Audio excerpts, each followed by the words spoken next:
Video করবা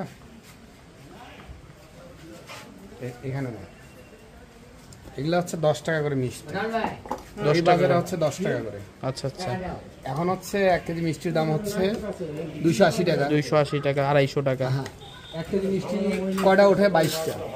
তাহলে এখানে পাবেন 22টা মিষ্টির দাম কত? 220 টাকা। তাহলে আপনি এখানে 1 কেজি মিষ্টি পাচ্ছেন 220 টাকা। খায়া ট্রাই করে দেখি যে কেমন, না মানে পরিবেশটা সুন্দর জিনিসটা। কাকা মিষ্টির স্বাদ কেমন? মিষ্টির স্বাদ কেমন দাদা? আসলে অন্যান্য দোকানের চেয়ে মিষ্টির স্বাদটা আসলে কিন্তু খুব ভালো। তবে দীপকের হোটেল না, কাছের চড়া, এটা হচ্ছে ঘোড়াঘাটের ভিতরে, না এটা হচ্ছে গোবিন্দগঞ্জে। গোবিন্দগঞ্জে।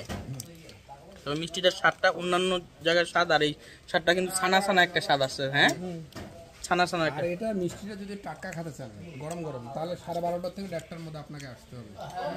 12:30 থেকে 1:30 না? তবে আসলে খুব মজা, মিষ্টিটা খুব মজা হয়েছে।